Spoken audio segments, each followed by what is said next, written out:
the last week, I've been experimenting with making really simple sampled keyboard instruments, and I've been enjoying the results, so today I'm going to share with you some of my projects. I will give away the samples and give you some ideas and some tips for how you can go about making your own sampled instruments and getting into this, because it's not that hard unless you want to do really professional level samples, and then it's hard, but you might as well just buy those. Now, often sampling refers to taking a part of a finished track, cutting it up, manipulating it, and making new music with that. And that's all well and good, but that's not what I'm here to do.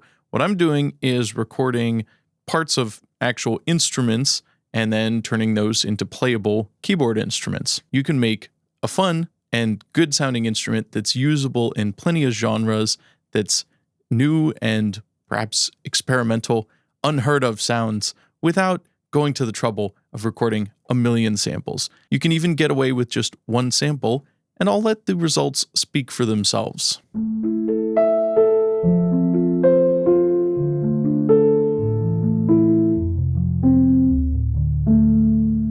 The first one I did was of a grand piano, a Yamaha G3, and this has a felt mute in it. Not all G3s do, but this one does. And that's a practice mute, so it's just a piece of felt that goes against the strings that makes everything quiet. There's lots of felt piano libraries out there, and it's a pretty popular instrument for cinematic stuff, scoring purposes, or solo relaxing piano. It can be a really lovely sound, and I like it. On this particular piano, when the felt is up against the strings, it really does a good job at muting the strings. But you can back it off just enough so that it's not touching the strings, and then it creates this lovely kind of humdrum-like warm and metal sound. And I like it. This instrument I recorded with a pair of ribbon mics, and I did a medium and a loud. And so there's two different velocity layers. I was going to do a multi-sampled thing and recorded a bunch of notes, but I thought it didn't sound as good that way as just playing one sample over the whole range of the keyboard. So that's what I ended up doing. So let's take a listen to this, and I'll play it just dry without any effects first.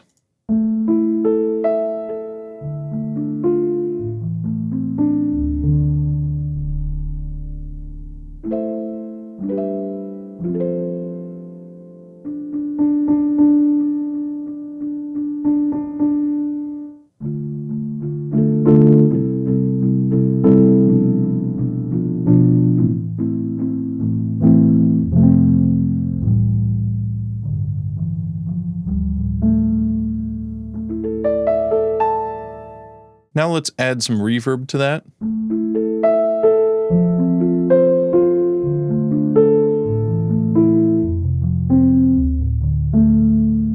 The sample I have here was from C-sharp 5 or C-sharp above middle C. For this next one, I recorded a very expensive piano with my phone.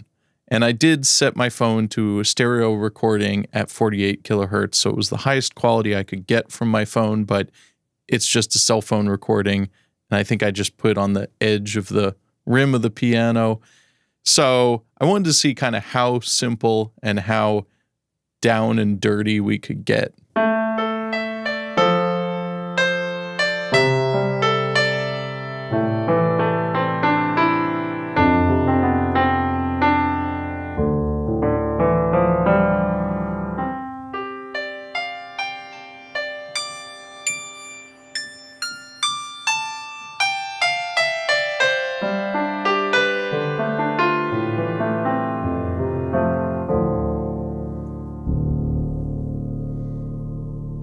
I also did a lot of filtering on the highs and the lows with an EQ on the sample itself, just to reduce the noise, because it was a bit noisy.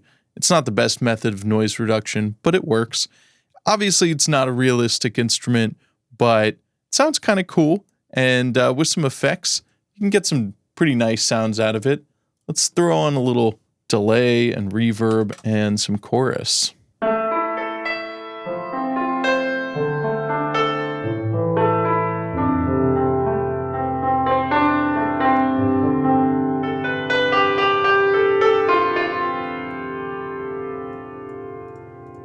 Go ahead and filter out some more of the top end, try to make it sound a little nicer.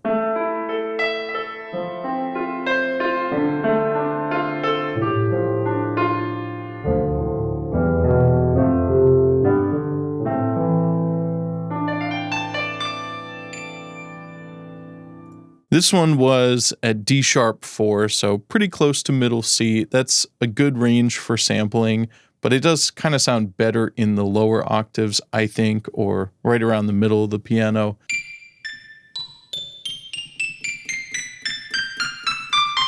It starts sounding very synth-like, which is cool, but not too piano-like. Now, there's a few things you'll need for this. Of course, something to record with. I have experimented with just my phone. It's not the best recorder, but it actually works. You can get usable things from it, especially if you don't care that it's a bit more lo-fi. You can also use something like a Zoom handheld recorder. That's what I did a lot of these with.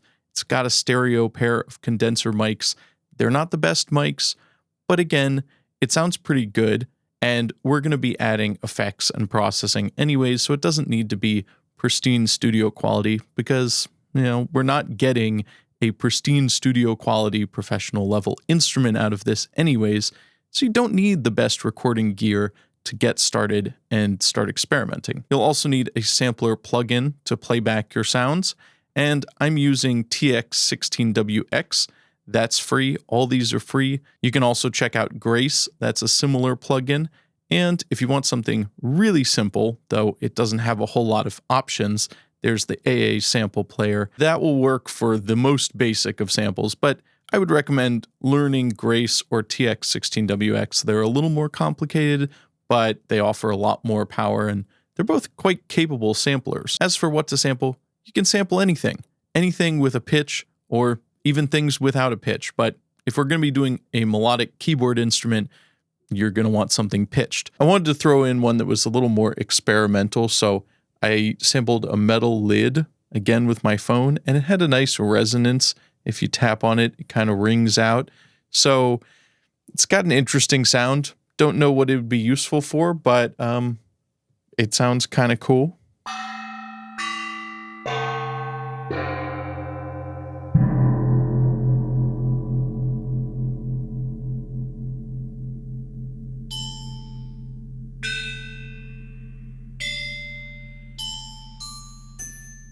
It actually sounds kind of like a toy piano up top.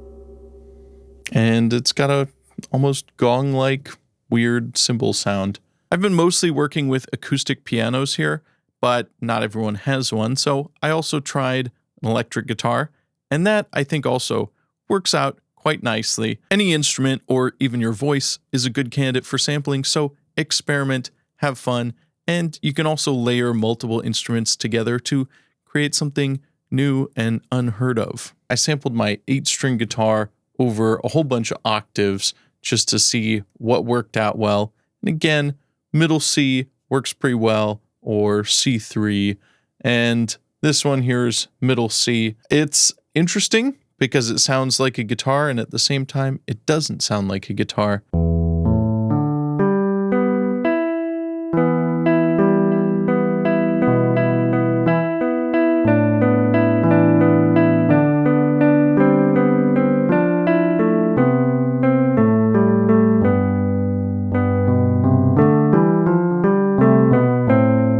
I also bounced a version of this with just a little bit of grit on it, courtesy of the Bratwurst fuzz that I helped make, and you can download for free, just to have one with a little built-in distortion to it.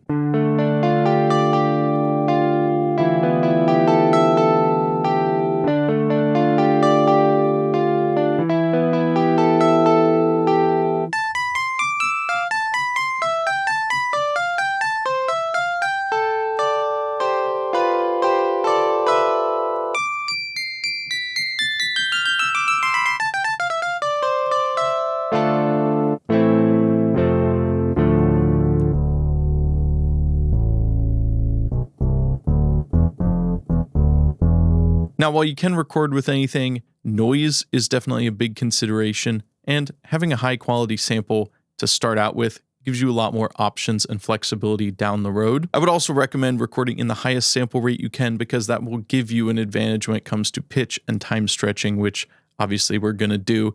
It's one of the few benefits to recording at a high sample rate, like 96 kilohertz or above that. Whatever the highest you can do, I would do that, because we don't have to worry too much about file size, and that is going to help later on down the road when we turn this into an instrument. Grace or TX16WX will allow you to make an instrument with as many samples as you want. There may be a limit somewhere, but you could have a sample for every key. You could have multiple per key for different velocity layers.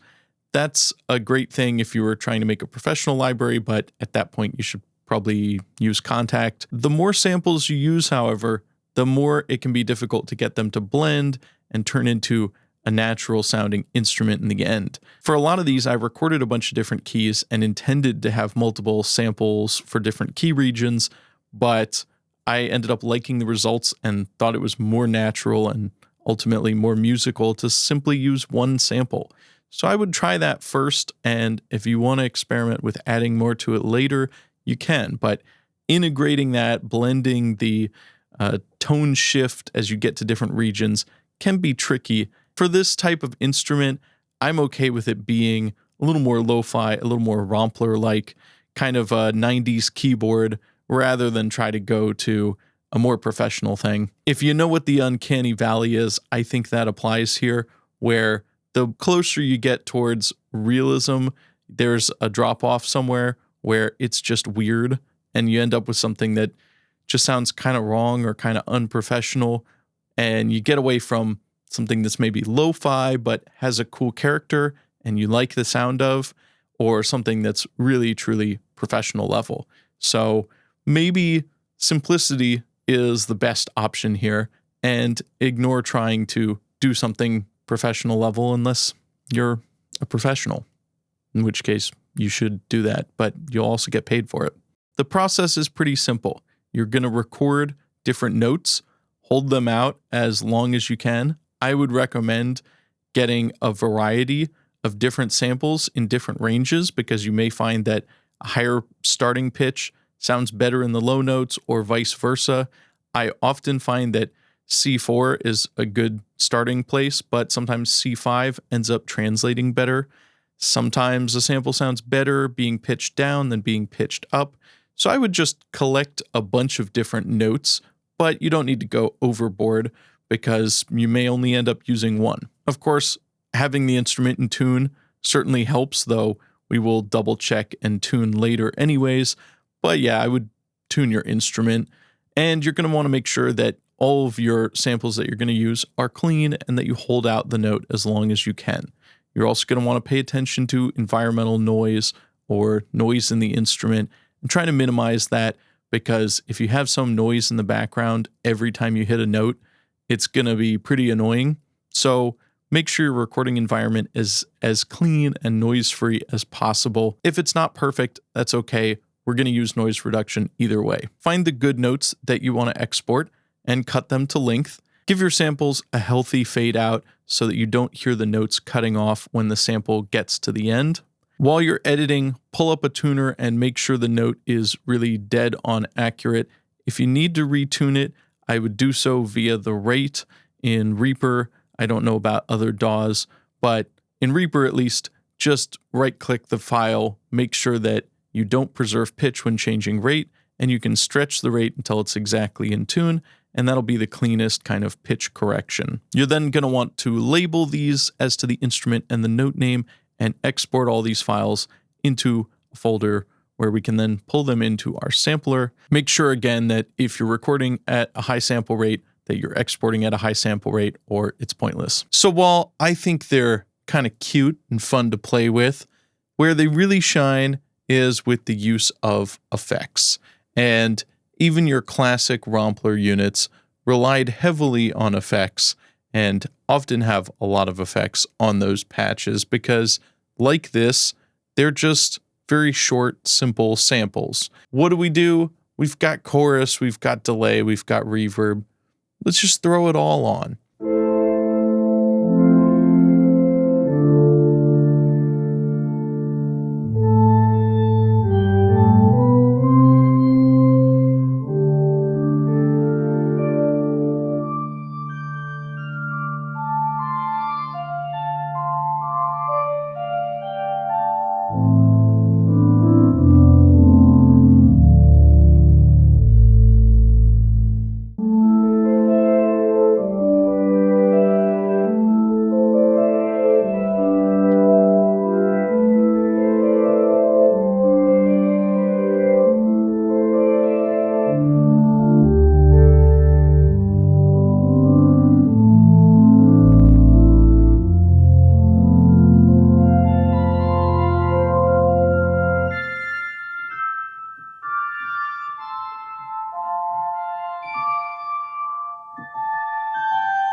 Let's take a look at some of these effects. The first one I've got is just Re-EQ acting as an LFO filter. So I've got just a high shelf here with a little resonant peak to add some flavor. Then in the parameter modulation, I've got an LFO going, and I just kind of tune this how I wanted it. You can set the range of it with the bass line, the speed, the strength, all that. So we've got this cool little sweeping filter.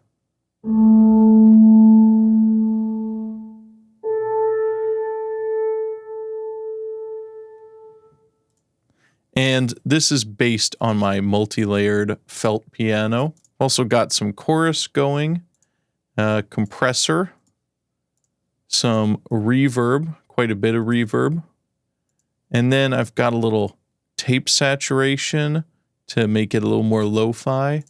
And then here's one that is a rare plugin from Wave Tracing, who sponsored my Reimagine contest. So shout out to them. This is a interesting plugin.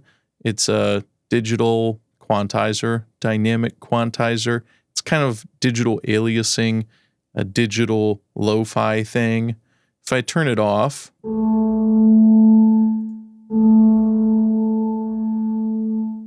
it doesn't make a huge difference, but it adds some kind of crunch, and I've got this tamed down, but if I was to open this up,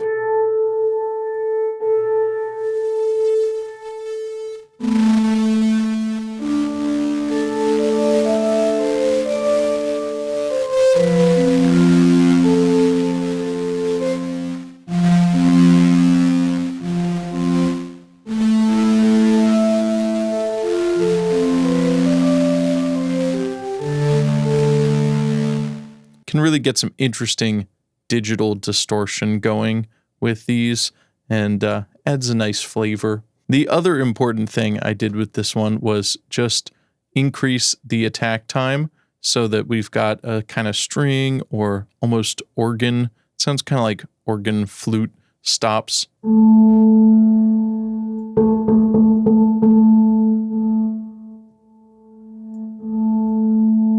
This one's my electric guitar patch again with a bunch of effects on it.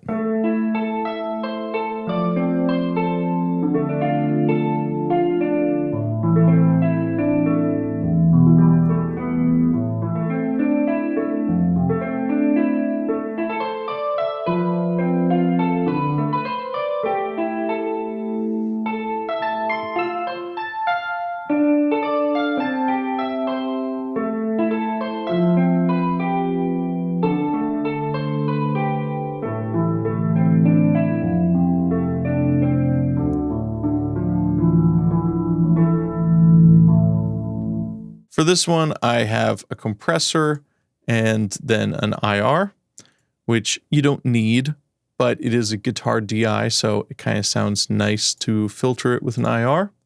I've got my chorus again with the mix all the way up. Then I've got re-delay on the large room preset just to give it a kind of room sound. These are basically a bunch of really short delay taps. And then I've got a reverb to add a big hall sound as well. So don't be afraid to go crazy with the effects. That's half the fun of these. You can really get experimental and, you're not going to ruin anything. So have fun with it. And if you want that retro rompler, old game soundtrack kind of vibe, then yeah, definitely throw a bunch of effects on it and use a single sampler to generate a whole keyboard. It sounds cool. I like it. I did both pianos again with this, and I played every fifth up the keyboard, which is a good method, but the tone was too inconsistent. Maybe I needed to just be more consistent with my volumes, but I tried, and I just, again, didn't really like the sound when I put in and mapped out all those samples. It sounded better to just use a single sample.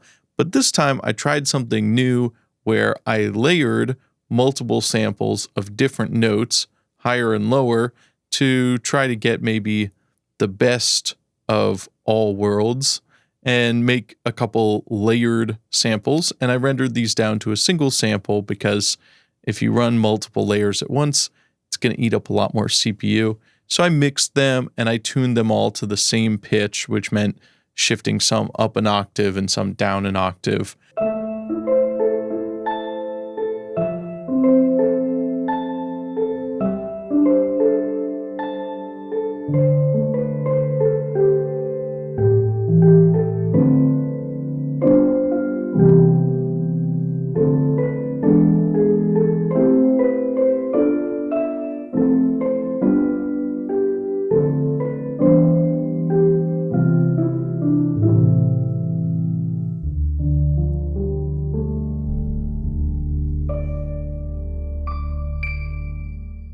Let's hear that one totally dry.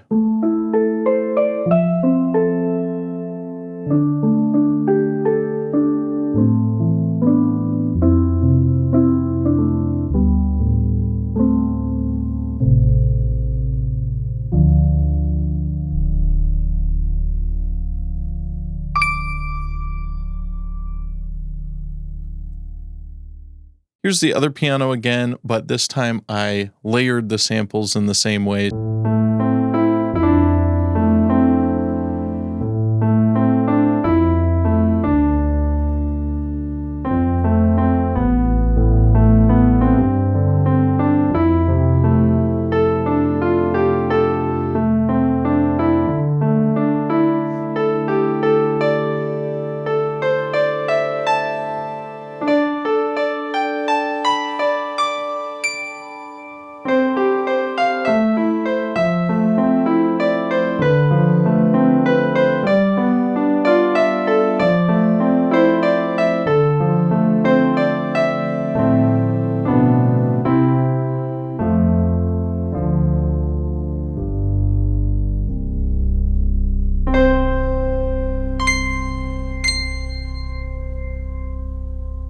So I task you now, go out and sample anything and everything. The world's your oyster. Put some effects on it. Put all the effects on it. No one cares.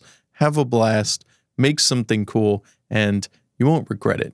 And you can come share it over on my Discord, where you'll find all these instruments, and I'll probably put up some more whenever I get around to making some more, which will be like any time because I'm having fun doing this, and I'm just going to keep doing it. So, as always, smash like and subscribe, and I'll see you in the next video.